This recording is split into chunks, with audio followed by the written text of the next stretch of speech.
Hello everyone, a very warm welcome to all of you to the Hindu analysis of 20th November 2020.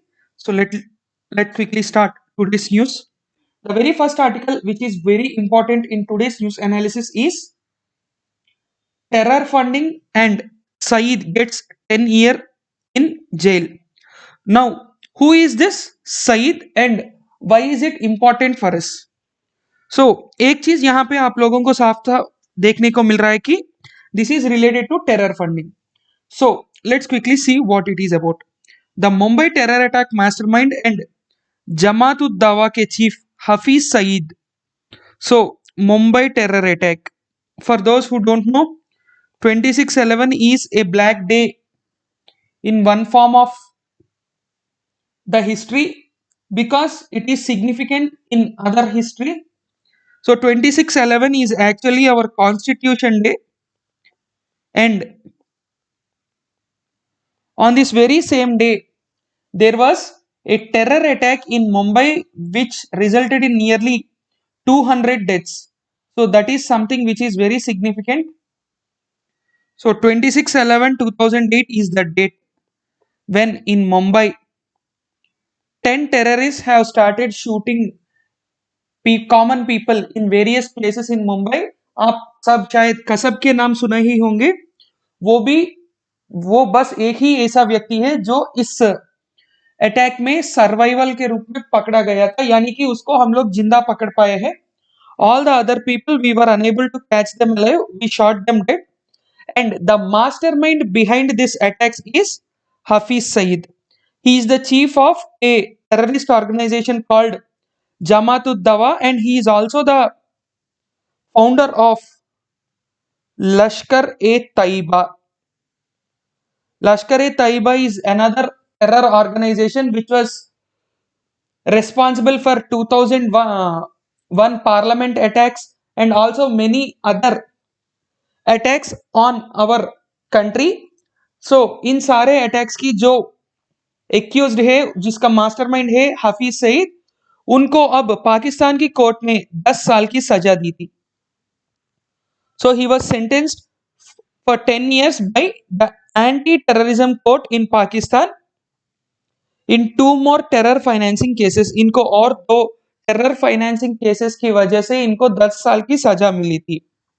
Saeed is a UN designated terrorist on whom US has placed a 10 million bounty, and he was arrested in last year July 17th.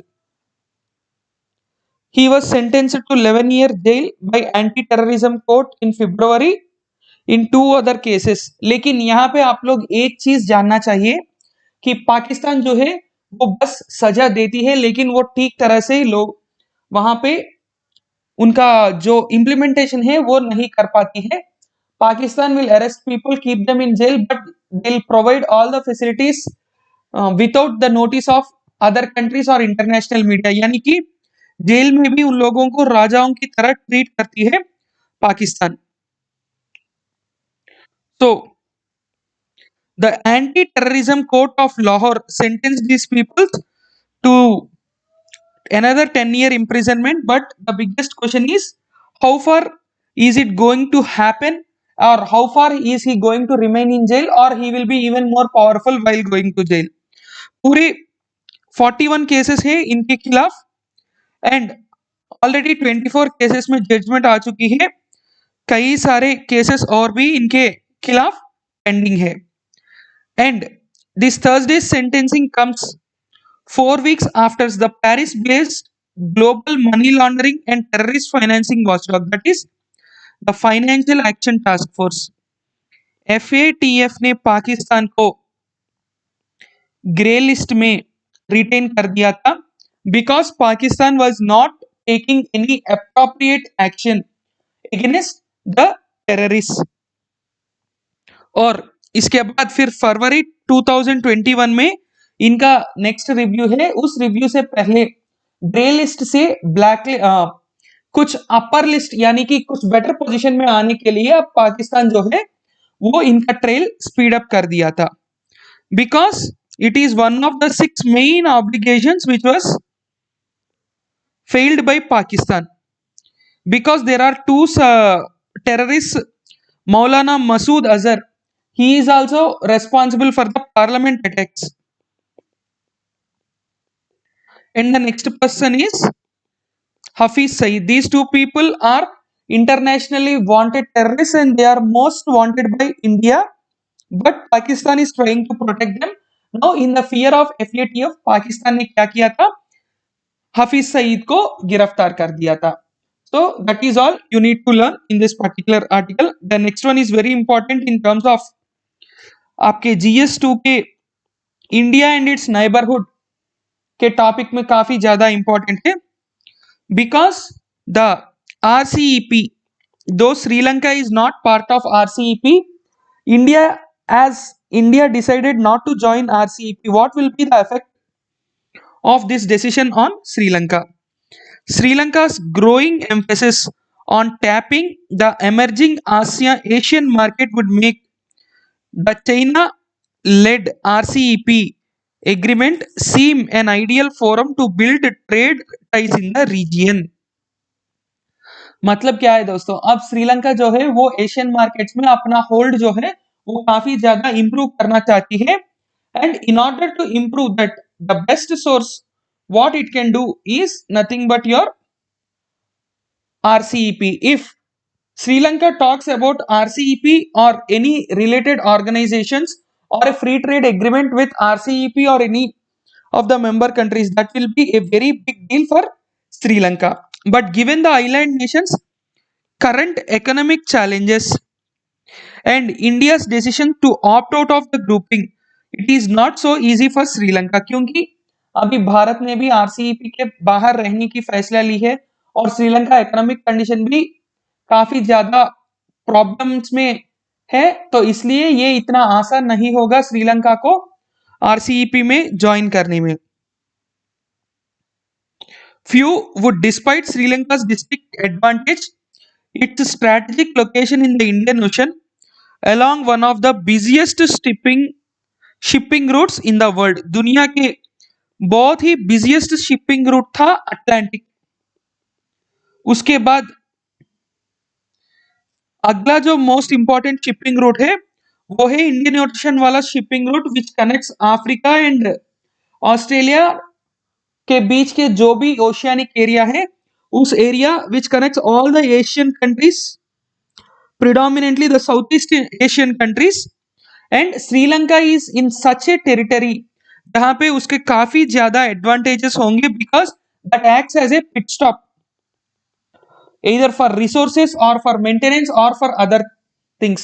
So the Sri Lanka is in a most strategic location in these shipping routes, so that's why it is always important. Clear? Next, Sri Lanka must develop the southern Hambantota and Colombo ports together with the airports to be a center of international commercial processes. Already Hambantota port जो है वो China के द्वारा develop किया गया था and now it is partly occupied by China, the Hambantota port. And then Colombo port जिसके बारे में ऑलरेडी हम लोग बात कर चुके हैं, it is also in a very strategic location and this Colombo port also has a great significance in terms of trade and commerce and also for the ships and other containers to have a halt.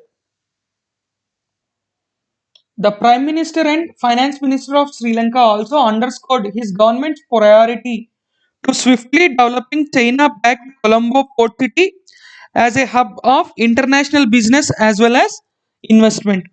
तो ये भी एक ऐसा चीज है जहां पे कोलंबो में भी एक एरिया जो है वो चाइनीज पार्टनरशिप के द्वारा डेवलप हो रही है, दूसरे एरिया इंडिया और जापानीज पार्टनरशिप से डेवलप करने की बातें की जा रही है. सो if these things happen, it will be a very much advantageous for Sri Lanka for all the international businesses investments because it can act as a transit location for ships. And also the neighboring India will be a powerful economy in the world in the next decade because India is one of the biggest emerging economies with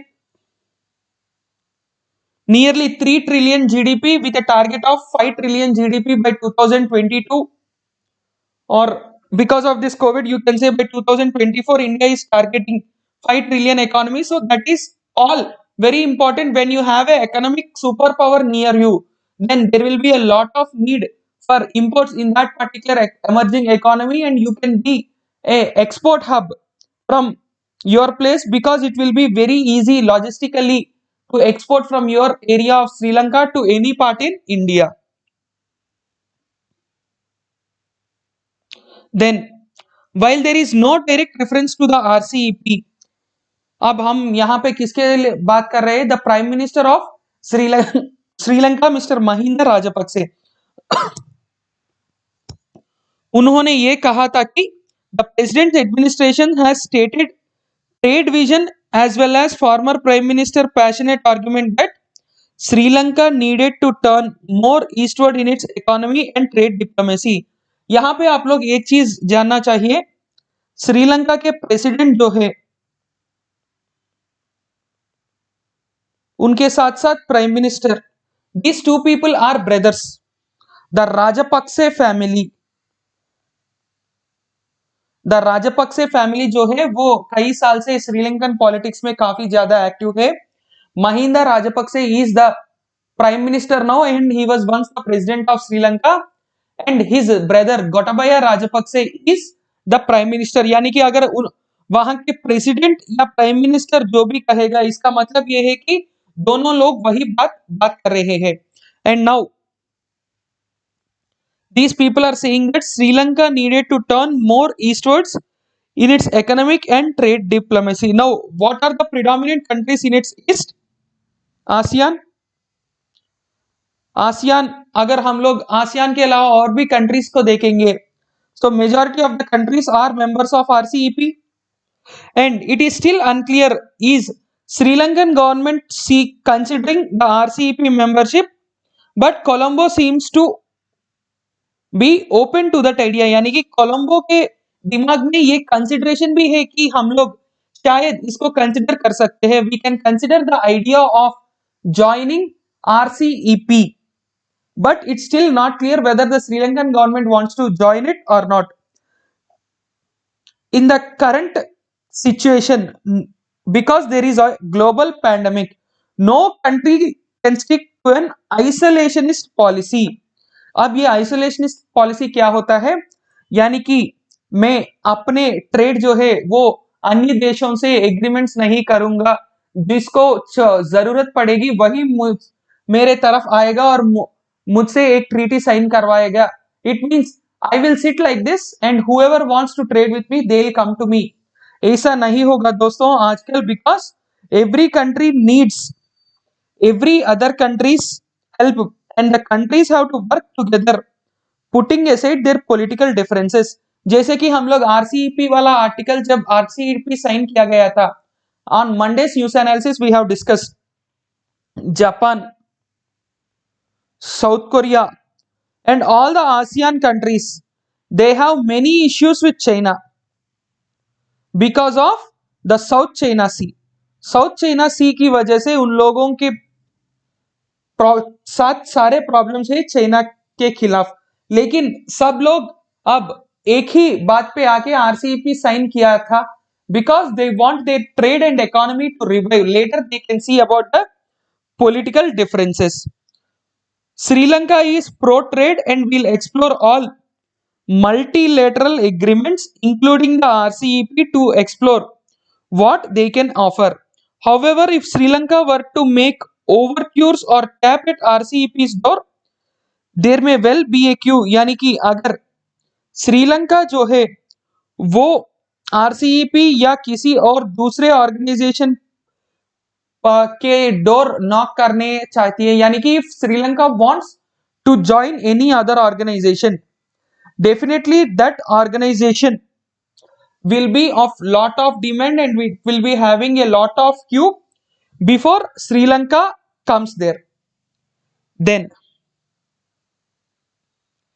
given Sri Lanka's emphasis on Asia centered trade, यानी कि जो आसिया centred trade पर काफी ज्यादा Sri Lanka emphasise कर रही है, इसके लिए सबसे पहले ऑप्शन जो होगा वो होगा RCEP, but it's not straightforward because the current trade policy of Sri Lanka is still unclear.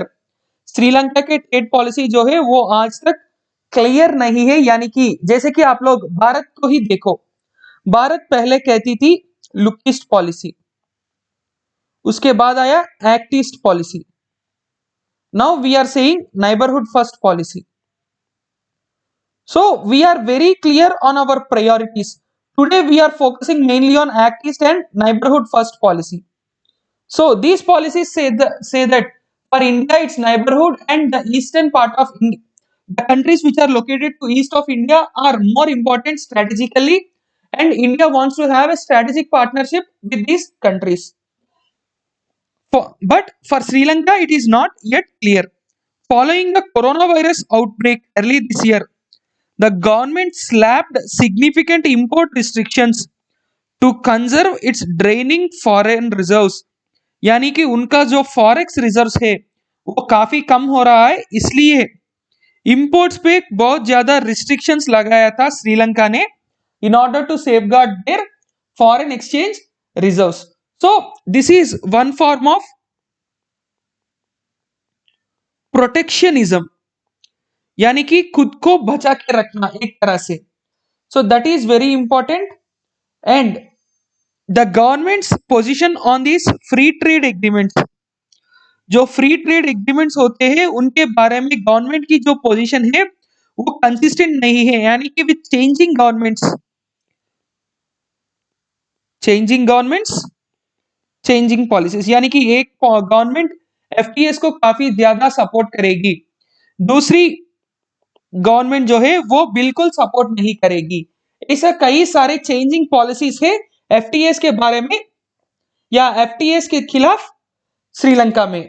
And for instance economic and technology cooperation agreement ETCA with India, the ETCA with India is in limbo. इसका मतलब है बहुत बड़ा confusion में है, क्योंकि Colombo has expressed interest to revive FTA negotiations with China. China के साथ श्रीलंका FTA के बारे में बात कर रही है, इसलिए भारत से जो economic and technology cooperation agreement, ये भी एक तरह के FTA है, ये अब डायलेमा में है. अगर श्रीलंका और इंडिया के ETCA ऑलरेडी साइन किया होता और भारत RCEP में होता, देन श्रीलंका का काम जो है वो बहुत सारे गुना इजी हो जाता, because Sri Lanka would have been helped by India because of this ETCA, and also as India would be the part of RCEP, India would want Sri Lanka also to be part of RCEP. Now the Sri Lankan government is also re-examining the FTA signed with Singapore. यानी कि इससे हम लोगों को ये एक चीज पता चलता है कि Sri Lanka is not at all consistent and it is continuously having fickle-minded policy and it is not taking any proper stand, because of which even India might face a lot of problems. While the US and the EU are Sri Lanka's two largest export markets, India and China are the two biggest sources of imports, and Asian countries are largely engaged as sources of imports, development financing and FDIs. Sri Lanka के लिए, Sri Lankan export market के लिए बहुत ज्यादा important है European union and US.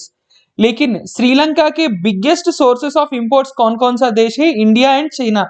यानी कि Sri Lanka imports more and more from India and China, it exports more and more to US and European union, and other Asian countries are largely source for import, development financing and FDIs. यानी कि श्रीलंका के जो investments है उसका सबसे बड़ा source है Asian countries. And Sri Lanka challenges, what are the Sri Lanka challenges in navigating a complex trade terrain? Overall economic strategy में RCEP जो है वो काफी ज्यादा सुनाती है श्रीलंका को. This RCEP offers a lot of lessons for Sri Lanka to learn because of the aggressive economic policy of China, India's withdrawal from RCEP, and lot of other things. Colombo is seeking to diversify its export basket and markets by looking to expand trade with among other countries in Asia Pacific region. अपना जो export basket और market जो है, यानी कि अपना जो export की डेस्टिनेशन है उसको काफी ज्यादा एक्सपेंड करना चाहती है Sri Lanka, particularly in countries of the Asia Pacific region. Now, what are the predominant countries in Asia Pacific region? ASEAN again. Then Oceania countries like Australia, New Zealand. Other than these countries, the important countries are China, then Japan, then South Korea. Along with these three countries, India. Except India, all the other countries are part of simply your RCEP. RCEP would make it more difficult for Sri Lanka to compete with likes of Vietnam, Cambodia, and Laos, not to mention the wealthier ASEAN countries in the lucrative markets of China. Because Vietnam and Cambodia, along with Laos, they have a free trade agreement with all the other RCEP member countries. China, it is also having a very big influence in our own area, that is the Southeast Asia.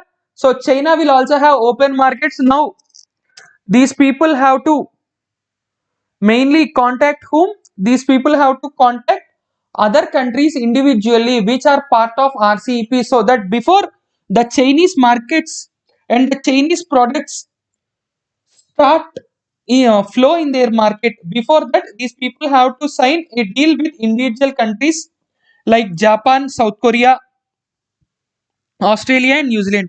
यानी कि अगर एक bilateral agreement हो जाती है इन सारे देशों से श्रीलंका के द्वारा, इससे काफी ज्यादा फायदा होगा, क्योंकि आरसीईपी के दौरान जो फ्री ट्रेड एग्रीमेंट है उसके वजह से सारे कंट्रीज जो है, सारे नाइबरिंग कंट्रीज जो है वो काफी ज्यादा एक दूसरे के मदद करते हैं, एक दूसरे के मार्केट्स को एक्सप्लोर करते हैं. So that's why it is high time that Sri Lanka should try negotiating single country agreements with each of these countries.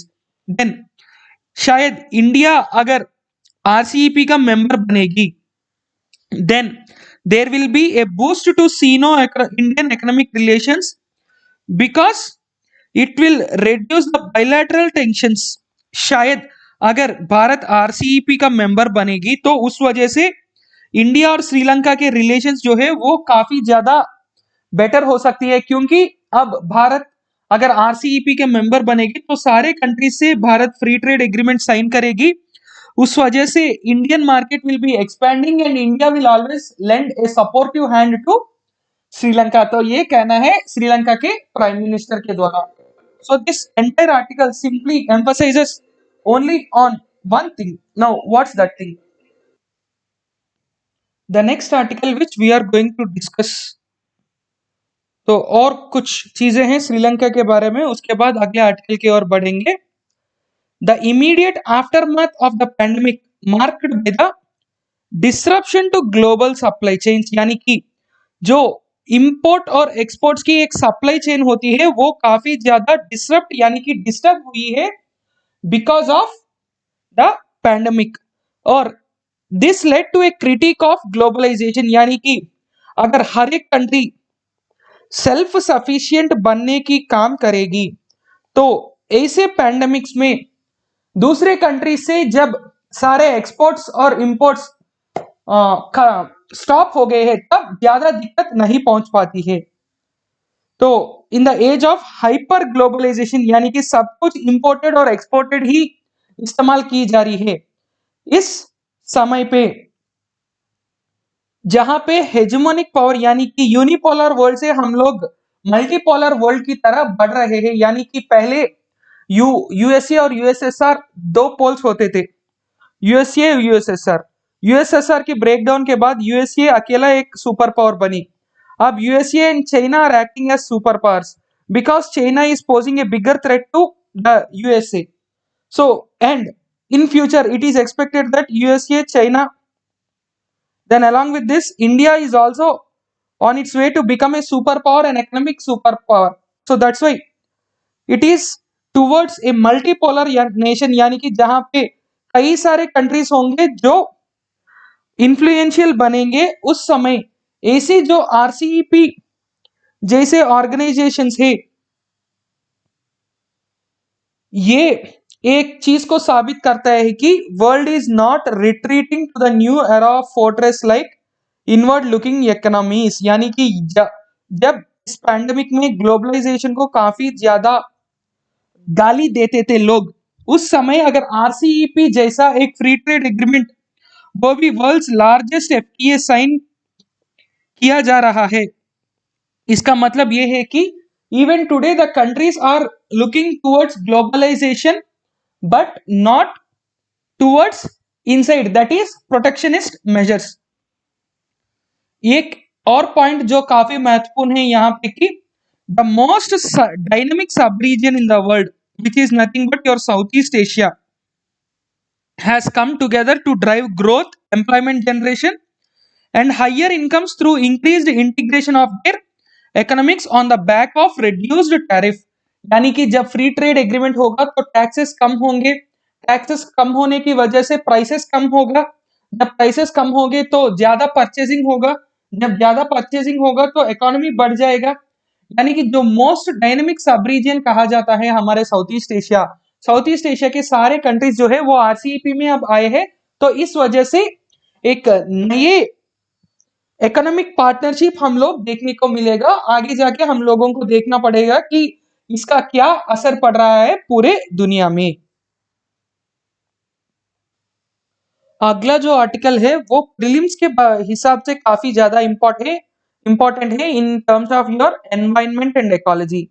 Willow warbler is a new species of bird, a different species and unique species of bird which was spotted for the very first time. So the willow warbler जिसका scientific नाम है Phylloscopus trochilus, Phylloscopus trochilus नाम के scientific name है इस willow warbler का। It is one of the longest migrating small birds जो पूरे नॉर्थन एंड टेम्परेट यूरोप में ब्रीड करती है। It is sighted for the first time in our country in Thiruvananthapuram. तो शायद ये एनवायरनमेंट एंड इकोलॉजी से एक प्रीलिम्स के प्रश्न बन सकती है। So the willow warbler, why is it important? It is the longest migrating small bird. ये दिखने में एक छोटा सा स्पैरो जैसा दिखता है, but it is very unique and it is one of the rarest birds which was first time spotted in Tiruvananthapuram. It has a very abnormal behavior, shape, non-familiarity with other warblers commonly seen in this area। यानी कि बाकी जितने भी warbler community होते हैं जो sparrows के जैसे ही होते हैं बट स्पैरोस नहीं है। सो when compared to all the other birds, this bird is very unique in its appearance, in its behavior, in its shape and everything। It weighs only 10 grams. 10 gram तो आपके एक छोटा सा एरेजर भी होता है, एरेजर या शार्पनर जो है वो भी 10 ग्राम होता है आपका। तो ये 10 ग्राम ही होता है, यानी कि आप लोग जान सकते हैं कि कितना छोटा बर्ड है। But it has long wing feathers which helps it to fly very long distances. दो ये जो बर्ड है वो काफी छोटा सा बर्ड है लेकिन इसका काफी बड़ा विंग्स होता है। Because of those big wings it is able to fly for long distances। This is usually seen in European and Palearctic, यानी कि जो आर्कटिक के नजदीक के रीजियंस है वहां पे ये देखने को मिलता है। And they migrate to the sub Saharan Africa during early winters. Because Europe और आर्कटिक रीजियंस में काफी ज्यादा हार्श विंटर्स होते हैं, यानी कि सिवियर विंटर्स होते हैं, इसलिए वहां के विंटर के समय ये सारे बर्ड्स जो है वो सब सहारन अफ्रीका की ओर बढ़ जाते हैं। लेकिन पहली बार ऐसा हुआ है कि इसको भारत में स्पॉट किया गया था। Then they are also the most difficult groups of the birds to identify because of they are very similar to other. दिखने में तो ये बाकी सारे वार्बलर से काफी ज्यादा सिमिलर है, लेकिन इसलिए इसको आइडेंटिफाई करना काफी ज्यादा मुश्किल है। The biodiversity consult say that there are 17 species of warblers which were recorded from Kerala, and willow warbler forms the 18th species and overall the 533rd species of the bird in the state. अब biodiversity hotspot के बारे में कुछ चीज जानेंगे। Vellayani Punchakari paddy fields, this is a bird hotspot, यानी कि यहाँ पे कई सारे तरह के बर्ड्स आके रहते हैं and it is a protected zone where birds are protected and it is located in the outskirts of Thiruvananthapuram. It is known as the harbor because more than 213 species of birds include both resident as well as migratory ones. अगर 213 species of birds एक ही जगह आप लोगों को देखने को मिल रहा है तो इसका मतलब ये है कि that place is very much liked by the birds and we have to preserve such places. इसलिए इसको biodiversity hotspot भी डिक्लेयर किया गया था. There are 7 species of warblers that have been recorded from this fields, of which blitzreed warbler and calamarus reed warbler are very common. So the most common species of warblers are blitzreed warbler and clamorous reed warbler. बस ये नाम ऐसा याद रखना. पहले बार willow warbler spot की गई है, लेकिन उसी जगह में काफी ज्यादा दिखने वाले वार्बलर्स कौन कौन है? ब्लिथरीड वार्बलर एंड क्लेमोरस रीड वार्बलर. बस यही छोटा सा एक आर्टिकल है जो प्रीलिम्स के लिए इंपॉर्टेंट बन सकती है. Next is one of the most important editorials, India's mask of economic liberalism is of. अगला जो आर्टिकल है दोस्तों, ये एक एडिटोरियल है जो लिबरलिज्म के खिलाफ, यानी कि अब तक जो भारत इकोनॉमिक लिबरलिज्म की बात कर रही है उसके ऑपोजिट कुछ और नए बात हम लोगों को सुनने को मिला पिछले एक वीक में, और उसी हिसाब से भारत के इकोनॉमिक पॉलिसी को थोड़ा बहुत क्रिटिकल रूप में यहाँ पे एनालाइज किया गया था. So let's quickly see what is this. The external affairs minister recently disapproved of free trade as well as globalisation. जो अभी फ्री ट्रेड एग्रीमेंट्स की बात हो रही है, जैसे कि आरसीईपी और बाकी एफटीएस की बात हो रही है, उस चीज के बारे में और ग्लोबलाइजेशन के बारे में भी उन्होंने ये कहा था कि ये दोनों होना ही नहीं चाहिए. He remarked that in the name of openness, India has allowed subsidized products and unfair production advantages from abroad to prevail. यानी कि हम लोग ओपननेस के नाम से सब्सिडाइज्ड प्रोडक्ट्स और अनफेयर प्रोडक्शन एडवांटेजेस बाहर के देशों के प्रोडक्ट्स को दे दिए थे, which was justified by the mantra of an open and globalized economy. यानी कि ओपन इकोनॉमी और ग्लोबलाइज्ड इकोनॉमी के नाम से हम लोग ऐसे कुछ चीज किए थे. और इन्होंने ये भी कहा था कि it was quite extraordinary that an economy as attractive as India allowed the framework to be set by the others. यानी कि हम लोग जो है वो इंटरनेशनल फ्रेमवर्क्स को, यानी कि जो बाकी देशों के द्वारा रूल्स एंड रेगुलेशंस बनाई गई है उसको हम लोग फॉलो कर रहे हैं, but actually we have to frame our own policies because we are such a big economy. आपको मैं एक छोटा सा एग्जांपल देता हूं. हर दिन सुबह हमारे देश के 140 करोड़ की आबादी, उनमें से आप ये मान के चलिए 100 करोड़ लोग टूथब्रश और टूथपेस्ट को इस्तेमाल करते हैं. यानी कि हर दिन सुबह कम से कम अगर एक फैमिली एक टूथपेस्ट को यूज करती है तो 25 करोड़ टूथपेस्ट पैकेट्स हर दिन चाहिए, या हर महीने 25 करोड़ चाहिए क्योंकि बड़े पैकेट्स को आप लोग लेते हो, या हर 2-3 महीने में 100 करोड़ टूथब्रश चाहिए. अगर पूरे यूरोप और अमेरिका को आप मिलाते हैं तो इतना ज्यादा नंबर नहीं बनेगा. So that means India is such a big market.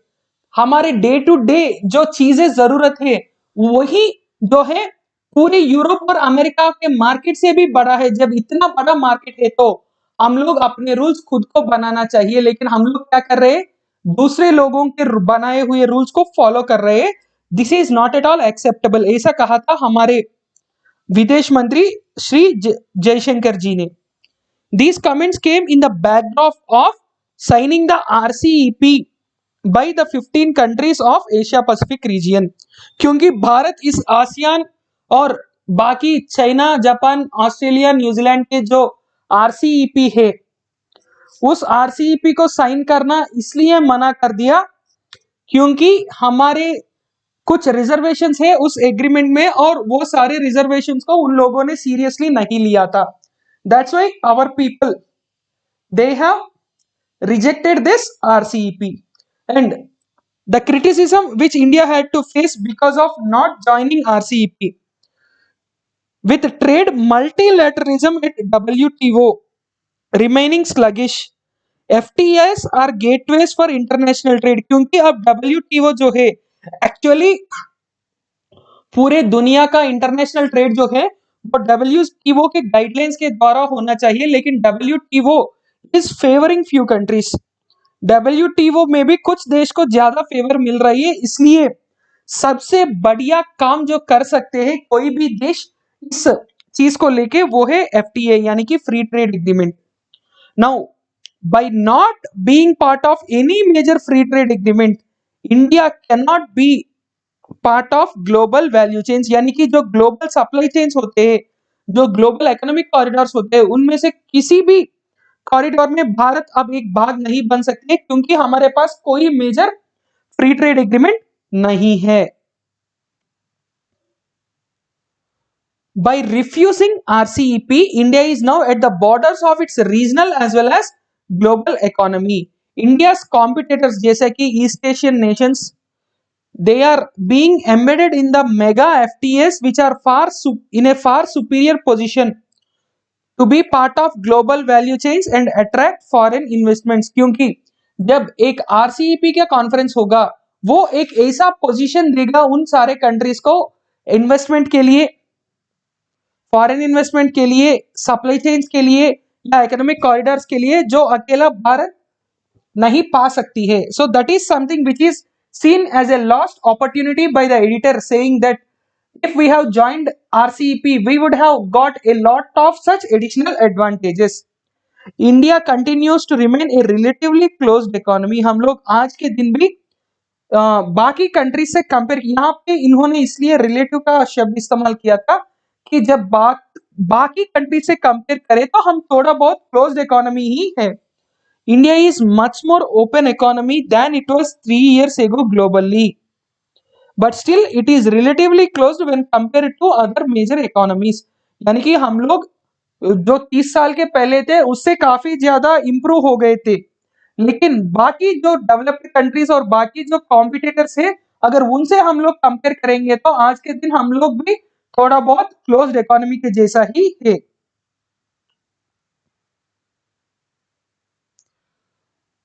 According to the WTO, India's applied most favored nation import tariffs are 13.8%, which is major for any economy. यानी कि जो मोस्ट फेवर्ड नेशन की status कोई भी एक country देता है तो उस कंट्री को काफी ज्यादा बेनिफिट्स मिलती है, लेकिन यहाँ पे भारत जो है वो 13.8% टैक्स कर रही है उस मोस्ट फेवर्ड नेशन से इंपोर्ट्स के लिए.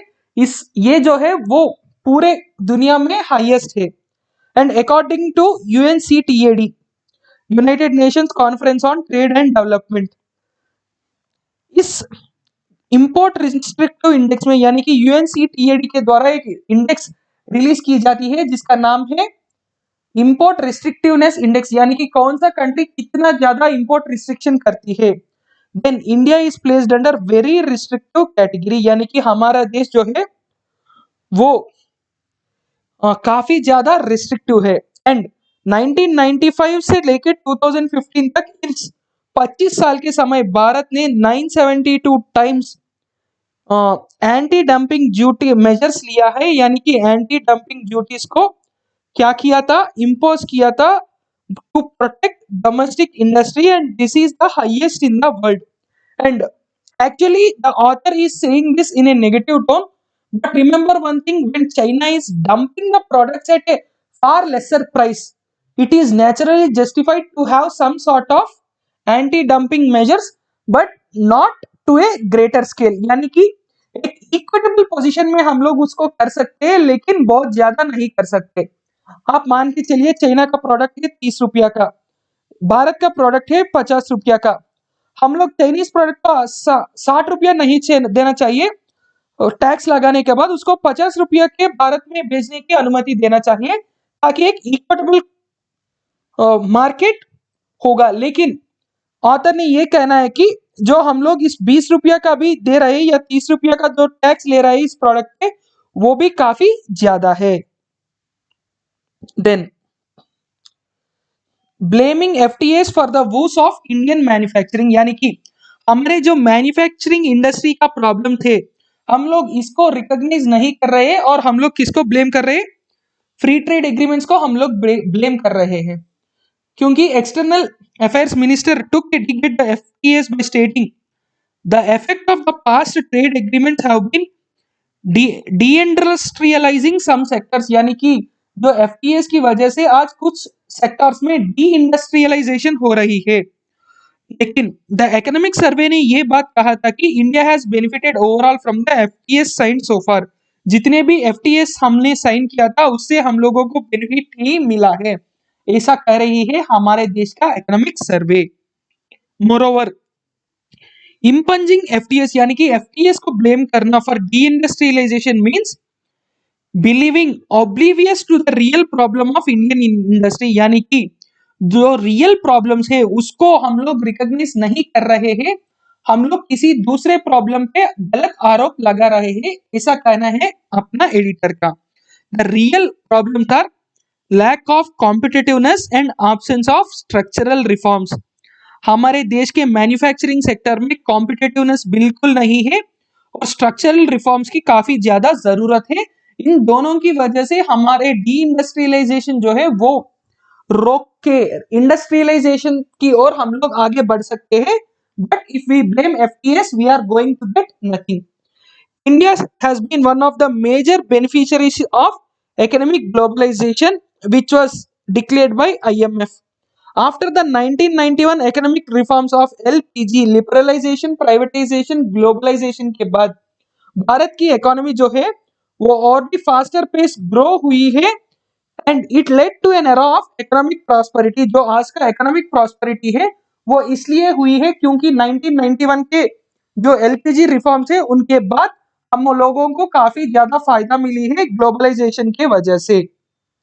Now according to the economist Arvind Panagariya, the poverty and rural and urban India which stood at 40% in 2004-5 has become only 20% by 2011-12 because we were growing at 8%.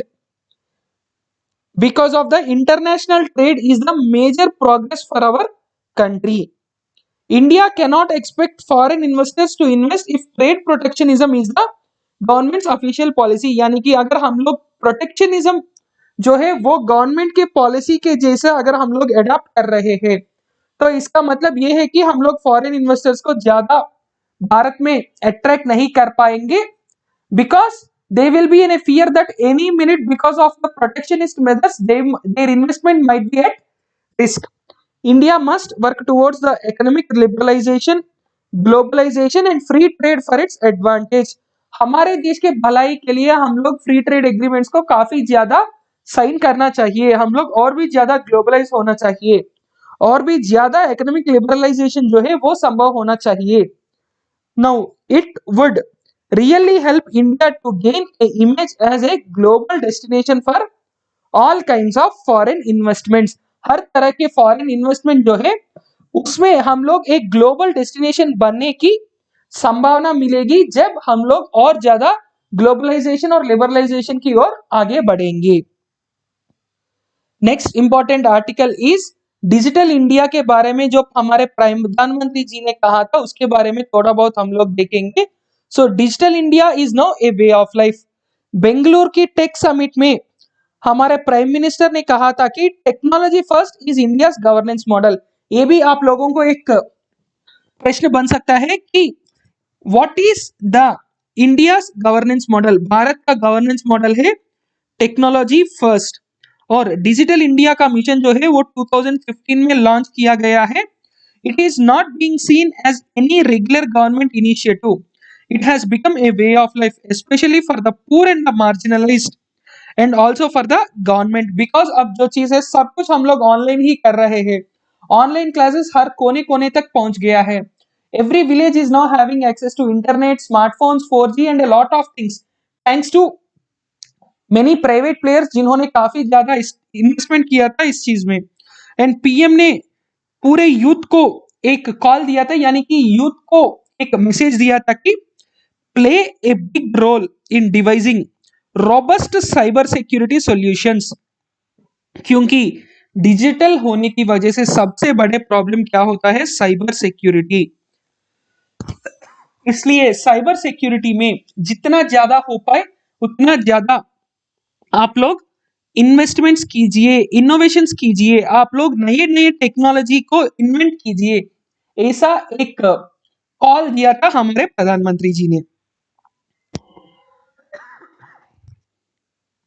इसी मीटिंग में address करते हुए Australia के प्रधानमंत्री ने कहा था कि भारत और ऑस्ट्रेलिया के पास अनलिमिटेड पॉसिबिलिटीज है स्पेस रिसर्च में, मिनरल्स के बारे में, 5G के बारे में, एआई के बारे में, क्वांटम कंप्यूटिंग, ऐसे कई सारे डोमेन्स में मिलके काम करने के लिए हम दोनों के बीच में अनलिमिटेड अपॉर्चुनिटीज है. इसको हम लोग सही तरह इस्तेमाल करना चाहिए ताकि हम लोग जो आगे बढ़ेंगे वो शेयर्ड रिजल्ट्स के बाद दोनों मिलके और भी ज्यादा बेनिफिट के साथ साथ हम लोग आगे बढ़ सकते हैं. Today both the countries are working for open, free, safe and secure internet. Internet जो है वो ओपन होना चाहिए, फ्री होना चाहिए और ये सेफ एंड सिक्योर होना चाहिए. हमारे सुप्रीम कोर्ट में भी इंटरनेट एक्सेस को एक फंडामेंटल राइट के रूप में ट्रीट करने के लिए कहा था. हमारे सुप्रीम कोर्ट के एक जजमेंट ने इंटरनेट एक्सेस को फंडामेंटल राइट के रूप में ट्रीट करने के लिए भी कहा था. और ऑस्ट्रेलिया के प्रधानमंत्री ने कहा था कि India Australia cyber and critical technologies partnership programme, यानी कि साइबर सिक्योरिटी के दौर जो बंदे काम करेंगे उसको थोड़ा बहुत हेल्प करने की एक प्रोग्राम है, वो बहुत जल्दी लॉन्च होने वाला है. ऑलरेडी दोनों कंट्रीज ने India Australia technology framework agreement sign किया था. किस चीज में? Cyber and cyber enabled technology, यानी कि इंटरनेट बेस्ड टेक्नोलॉजीज में दोनों कंट्री के बीच एक कोऑपरेशन के लिए एक फ्रेमवर्क एग्रीमेंट भी साइन किया गया था. और ऑस्ट्रेलिया ये बिलीव करती है कि technology held the key to new science, medical research, reduction of carbon emission and tackling global climate change, and it is now at the forefront of our foreign policy. यानी कि हमारे जो भारत और Australia के बीच में जो फॉरेन पॉलिसी है उसमें फर्स्ट पॉइंट ही टेक्नोलॉजी के बारे में है. And the security and defence is also become a major part. ये सारे जो टेक्नोलॉजिकल एप्लीकेशंस है यही सबसे बड़े मुद्दे बनेंगे अगले, जब हम लोग डिजिटल इंडिया को आगे लेके भारत और ऑस्ट्रेलिया के बीच एक टेक्नोलॉजिकल पार्टनरशिप होगी. So that's all for today. See you in the next video. Thank you very much and Jai Hind.